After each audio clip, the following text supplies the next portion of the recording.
Selamat pagi untuk Bapak Ibu sekalian. Di sini kami akan mempresentasikan mengenai proyek yang sudah kami buat, yaitu sistem inventory gudang berbasis web yang kami beri nama Magazino. Di sini kami terdiri dari 5 orang, yaitu ada saya sendiri dari Nafli Gunawan, lalu ada Felix Valentino, lalu ada Kevin Sanjaja, ada Albert Rizal, dan juga Jimmy Putra Alam. Untuk latar belakang dari Magazino ini sendiri yaitu pengelolaan inventaris gudang atau inventaris barang yang dilakukan secara manual pasti punya beberapa keterbatasan. Seperti contohnya rentan kesalahan dari pencatatan. Kadang pencatatan juga seringkali salah karena pihak dari manajemennya untuk hasilnya sendiri kadang suka duplikat ataupun kurang dan bahkan untuk pengumpulan laporannya suka telat. Lalu ada juga sulit memantau ketersediaan stok barang secara real time. Di sini, pihak dari manajemen gudang juga kadang suka lalai untuk memantau stok barang secara real time, karena sekali lagi gudang ini adalah hal yang besar, bukan hal yang kecil. Jadi diperlukan banyak orang atau setidaknya ada sistem yang membantu. Lalu di sini nggak adanya sistem yang memisahkan, akses antar pengguna. Di sini seringkali jika tidak ada sistem yang memisahkan akses antar pengguna, seringkali ada kesalahan penggunaan role. Seperti contohnya ada yang bermain dengan harga ataupun bermain dengan barang. Jadi suka mengambil tapi tidak sesuai dengan barang yang tercantum. Nah, dari situlah kami di sini membuat web Magazino yang terdiri dari beberapa tools yaitu ada Laravel 12, ada Next.js, Alpine.js, dan juga PostgreSQL. Baik, untuk level 12 kami gunakan untuk berinteraksi dengan PostgreSQL yang bertujuan agar database-nya tetap terstruktur dan tersimpan semua datanya. Kemudian untuk tampilan, tampilan kami menggunakan Next.js yang akan menjadi tampilan dari Laravel ini. Nah, selain itu kami juga menggunakan Alpine.js yang berfungsi sebagai JavaScript agar Next.js pada Laravel lebih dinamis. Dan adapun manfaat pengembangan sistem. Jadi kami mengembangkan sistem ini agar lebih efisien, akurat, dan real time mengelola data. Kemudian ada juga akses terpisah. Jadi ada dua akses yaitu ada admin dan user. Kemudian user friendly karena berbasis Next.js dan tampilannya sudah modern.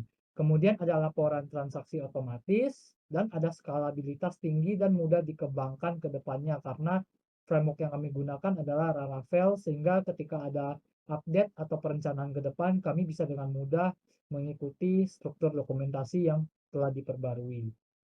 Kemudian ini untuk fitur-fiturnya berupa sign in atau daftar, kemudian login. Login ini bisa menjadi dua role, yaitu admin atau user, dan kedua role ini tentunya terpisah. Kemudian di sini ada kategori, ada pencarian, kemudian ada create, read, update, dan delete data. Dan yang terakhir, yang tidak kalah penting adalah pengelolaan history. Jadi semua data yang telah dilakukan atau transaksi yang telah dilakukan akan tercatat secara history. Pada hal ini, sistem Magazino memiliki dua role untuk mengaksesnya. Yang pertama ada admin dan sebagai user. Pada sebagai admin, sistem Magazino dapat melakukan manajemen kategori seperti menghapus, membuat, serta memantau barang kategori. Kemudian bisa manajemen barang seperti mengelola, seperti menghapus, membuat barang. Kemudian untuk transaksi bisa melihat transaksi masuk dan keluar, kemudian bisa manajemen user, dan kemudian bisa melihat dashboard admin. Kemudian untuk sebagai user, sistem Magazino bisa melakukan check out dan bisa melihat transaksi masuk. Kemudian untuk estimasi biaya pengerjaan sendiri, sistem memiliki perancangan dan pengerjaan sistem dari web terdiri dari kebutuhan itu sekitar 2 juta dan desain fungsi sekitar 2 juta. Selanjutnya ada coding front end dan back end sekitar 5 juta, 15 juta, dan database serta maintenance itu sekitar 1 juta. Yang akan diestimasi biaya sekitar 20 juta. Untuk analisis DMIC, yang pertama ada define, yaitu menentukan masalah. Dari apa yang kami dapat, proses inventarisasi manual relatif kurang efektif dan efisien. Hal ini dikarenakan pencatatan oleh manusia bisa memanipulasi data serta pencatatan yang. Lalu untuk solusinya, kami membuat sistem inventory berbasis web Magazino. Untuk stakeholder yang dilibatkan dalam proyek ini, yang pertama ada admin gudang, lalu staff, dan manajemen perusahaan. Untuk critical to quality, yang dilibatkan adalah efisiensi, skalabilitas, akurasi, kemudahan penggunaan, keamanan sistem. Untuk bagian measure, yaitu mengukur kinerja saat ini, dari apa yang kami dapat, proses manual membutuhkan rata-rata waktu 10-15 menit untuk pencatatan atau keluar. Lalu ada tingkat kesalahan pencatatan lebih sering terjadi jika inventarisasi berbasis manual. Lalu tidak ada pelaporan otomatis dan real time, dan laporan harian sering tertunda 1-2 hari.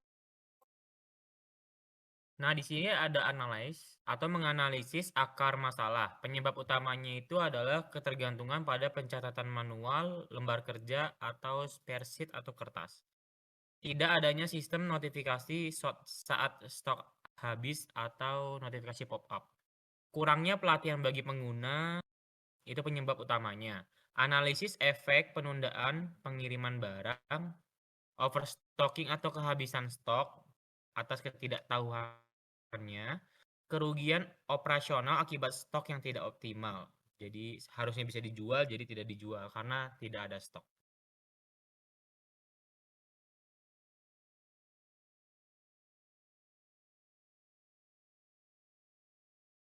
Nah, di sini juga ada improve yang melakukan perbaikan dari implementasi sistem inventory web-based Magazino dengan fitur yaitu manajemen data barang otomatis.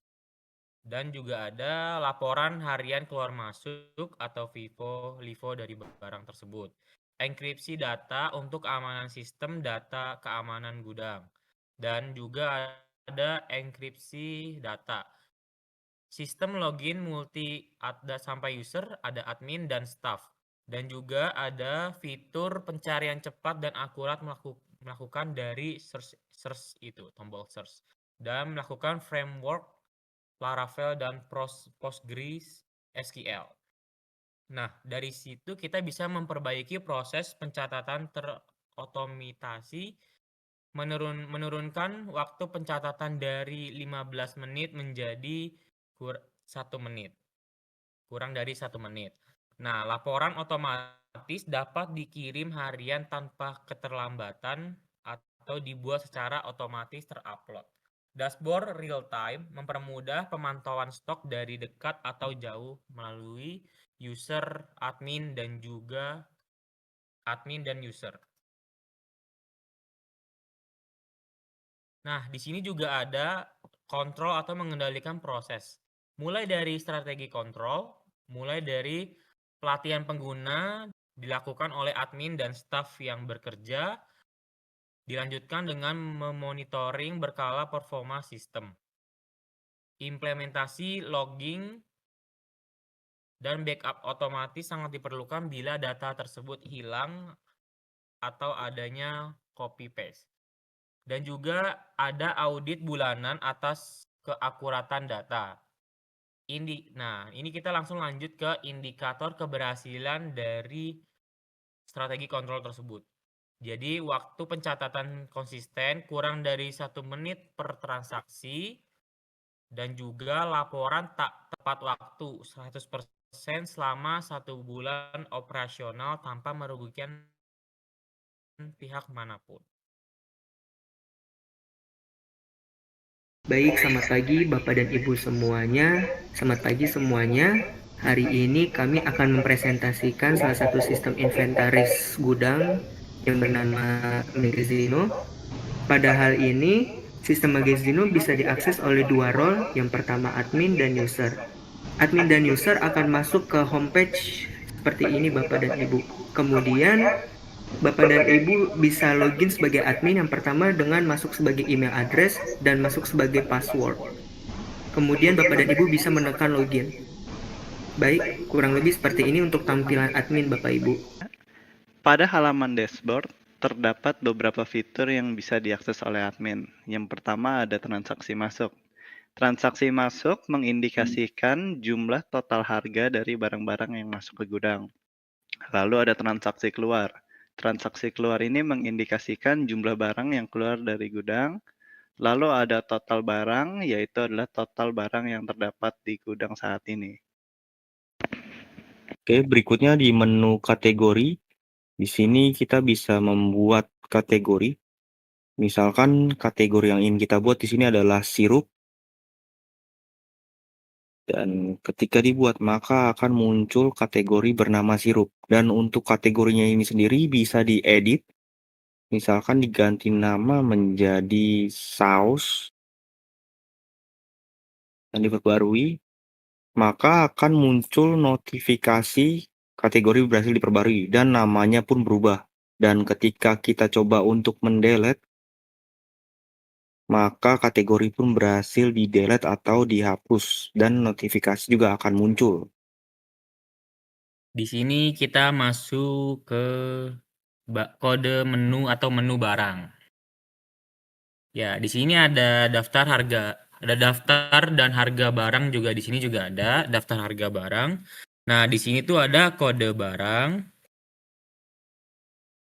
dan juga ada nama barangnya di sebelahnya dan juga ada kategori nama barang itu masuknya di kategori mana. Dan di sini juga ada stok. Nah, ini unitnya masuknya ke dalam mili, hitungan mili. Dan ini ada juga harga per stoknya. Nah, di situ tuh ada buat nambah barang, ada plus icon plus tambah barang. Nanti kita mulai masukin nih deskripsi barang kita mulai dari nama barang. Misalkan kopi. Kopi hitam stoknya misalkan boleh disesuai keinginan kita mau masukin misalkan 200 piece. Kita masukin kategorinya ke kategori minuman ya. Setelah itu kita masukin harga per stoknya. Nah, kita pilih unitnya itu bisa menggunakan gram atau box, pack juga bisa atau cup ya, banyak pilihannya juga. Di deskripsi kita bisa mengisi itu juga bisa, enggak juga karena itu opsional ya. Boleh diisi jika diperlukan, boleh diisi. Jika tidak diperlukan, boleh tidak diisi. Nah, jika sudah ditambahkan, di sini ada centang hijau atau logo hijau itu barang sudah berhasil ditambahkan ke daftar barang. Nanti barangnya sudah masuk di paling atas, kopi hitam, minuman, stoknya 200, unitnya cup, harga satuannya 5.000. Nah, ini ada subaksi dan ini ada gambar mata itu untuk melihat lebih detail barang kita itu sudah masuk apa saja, deskripsi barangnya. Nah, di sini juga kita bisa tambahkan menu edit yang gambar pensil. Dan kita bisa edit mau yang mana mau dirubah atau dari harga, nama barang, stok, kategori, atau cup. Nah, misalkan nih kita udah nggak ada barangnya, kita boleh hapus, ada menu sampah berwarna merah, kita klik dan kita hapus. Kalau tidak ingin dihapus bisa klik batal. Nah, kalau sudah berhasil dihapus, kita nanti akan melihat notifikasi di pojok kanan atas. Nah, ini tuh buat logo search. Search itu untuk mencari semua kategori daftar barang yang sudah kita daftarkan. Misalkan biskuit, keju, soda, daging. Karena soda tidak ada, karena kita sudah pernah hapus. Daging, minuman, sereal, dan banyak kategori yang sudah kita tambahkan ya. Ini dari user admin untuk mengelola daftar barang. Kemudian akan saya lanjut di bagian transaksi. Nah, pada bagian transaksi, Di sini kita akan terlihat jelas tulisan daftar transaksi. Nah, jadi fungsi dari daftar transaksi ini adalah menampilkan jenis transaksi yang telah kita buat setiap harinya. Misalnya saya akan menambahkan transaksi. Misalnya dari jenis transaksi yang ingin saya lakukan adalah transaksi masuk, yaitu memasukkan stok barang. Kita akan melihat di sini adalah beberapa stok barang yang telah muncul yang sudah tersedia. Misalnya saya melihat di sini ada kopi hitam yang baru ditambahkan tadi, dan saya ingin menambah jumlah stoknya menjadi 100. Saya ingin mengambil stoknya atau menambahkan jumlah stoknya menjadi 100, dan saya akan klik tambah. Nah, ketika saya mengklik tambah barang, di sini akan muncul buat penerimaan. Nah, ketika saya klik buat penerimaan, maka otomatis akan terdapat transaksi masuk. Yang kalau kita lihat secara detail, maka harga dan subtotal barangnya tuh akan keluar secara langsung di sini dengan waktu dan tanggal yang tepat. Nah, ketika kita kembali lagi di halaman barang, maka kita akan melihat jumlah stok pada kopi hitam akan bertambah 100. Yang awalnya 200 akan menjadi 300. Begitu pula dengan kita melakukan transaksi out. Misalnya jenis transaksi yang kita lakukan adalah transaksi keluar, yaitu mengeluarkan barang dari gudang. Nah, jadi misalnya saya ingin mengeluarkan larutan cap kaki 3 200 ml. Nah, ketika saya ingin mengambil jumlahnya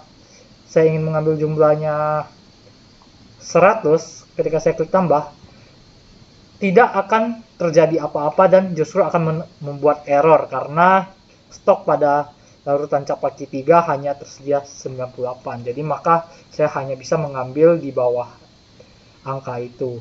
Misalnya saya akan ambil saja 21. Nah, dan ketika kita klik tambah, di sini kita akan melihat totalnya sekian. Dan ketika saya buat pengeluaran, maka di sini akan tercatat sebagai transaksi keluar. Dan ketika saya cek di sini adalah detailnya. Dan ketika saya kembali ke barang, ketika kita lihat larutan cap kaki 3, maka stoknya akan berkurang dari 98 dikurang 21 menjadi 77 karena transaksi di sini sudah keluar 21 piece. Kemudian di sini juga ada kalender yang akan menampilkan transaksi perharinya. Jadi ketika kita melakukan transaksinya besok atau hari ini, maka transaksi yang keluar atau masuk yang tercatat akan dicatat sesuai dengan tanggal yang telah ditentukan agar sistemnya lebih terstruktur dan lebih gampang untuk dilihat. Seperti contoh, saya akan mengambil transaksi di tanggal seperti ini. Nah, ini adalah contoh transaksi yang sudah kita lakukan di bulan Mei. Dan di sini otomatis di dashboard juga akan ke-update transaksi masuk berapa harganya dan transaksi keluar juga berapa. Untuk itu sekian untuk pada bagian transaksi. Pada halaman daftar pengguna, kita bisa melihat nama, email, dan role. Untuk yang pertama ada admin dengan email admin@gmail.com, admin@gmail.com. Pada halaman daftar pengguna, kita dapat melihat nama, email, dan role. Untuk nama, admin, lalu emailnya admin@gmail.com, dan role sebagai admin. Ini adalah role yang tidak bisa diregister karena admin ini adalah role yang spesial. Lalu ada lagi user dan nama-nama kostum dengan nama @gmail.com dengan role sebagai user. Ini merupakan role yang bisa diregister pada halaman utama. Selanjutnya akan logout dan akan masuk ke menu register untuk mendaftar sebagai user. Pertama, user akan masuk sebagai nama, kemudian alamat email dan password. Kemudian user akan menuliskan konfirmasi password dari password yang awal. Setelah itu, user bisa melakukan buat akun. Setelah membuat akun, maka user akan masuk ke menu dashboard seperti ini Bapak dan Ibu. Baik, kemudian saya akan melakukan logout. dan saya akan mencoba untuk masuk sebagai user dengan menuliskan email dan menuliskan password. Lalu saya akan menekan tombol login dan kemudian akan tampil seperti ini Bapak Ibu untuk dashboardnya.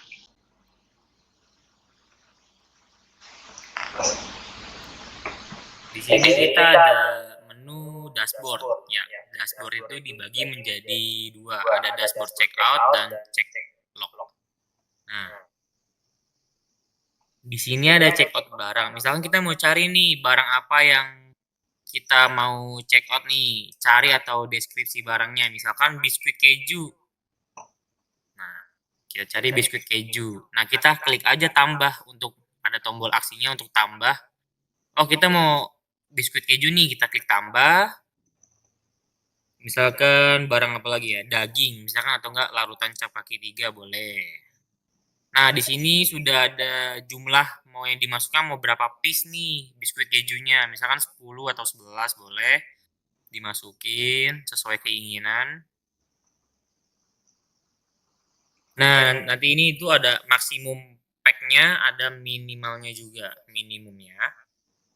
Di sini juga ada stok, ada stoknya juga, ada harga. Nah, di sini tuh masukin sesuai stoknya ada, baru bisa kita nanti check out. Nah, di sini ada tombol aksi, misalkan kita nggak jadi check out, kita mau hapus, ada tombol merah.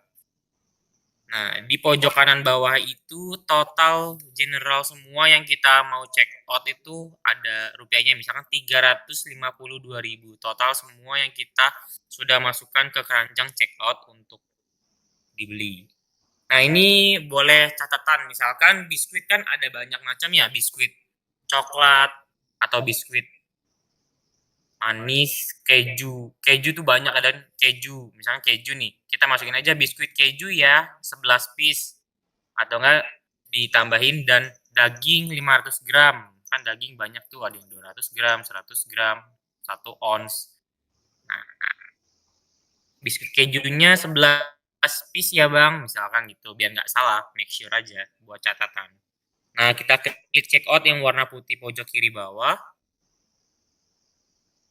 Kita klik, nanti dia langsung masuk ke riwayat check out. Nah, di sini tuh ada lihat detail. Nah, ini informasi transaksi, kayak udah nih kita check out ini, tanggalnya ada, tanggal 12 Juli misalkan. Nah, kita juga bisa lihat dari kode transaksi, tanggalnya, waktunya check out kita kapan, penggunanya kita tahu siapa yang check out, catatannya ada, totalnya ada, detail barangnya juga ada, mulai dari nama barang, jumlah, harga satuan, dan subtotal semuanya. Jika sudah dicek benar, kita bisa klik kembali. Kita klik kembali, kita sudah tahu semuanya, riwayat check out di sini sudah. Fiturnya sampai di sini. Baiklah, untuk fitur selanjutnya, ketika user telah melakukan transaksi out atau check out, maka ketika saya kembali lagi ke bagian admin, misalnya saya join sebagai admin, nah, dan ketika saya mengecek transaksi, maka di sini akan terlihat transaksi yang dilakukan check out oleh user tadi. Seperti ini, transaksinya berikut kodenya, tipenya keluar karena berupa check out, tanggalnya sekian, dengan waktu sekian, dan nama penggunanya. Dengan detail yang akan mirip seperti tadi.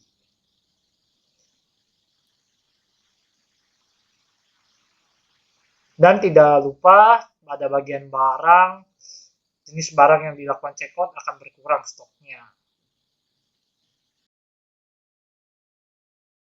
Sekian presentasi dari kelompok 1 yang terdiri dari kelompok bernama Kevin, Darren, Felix, Jimmy Putra Alam, dan saya juga Albert Rizal. Terima kasih.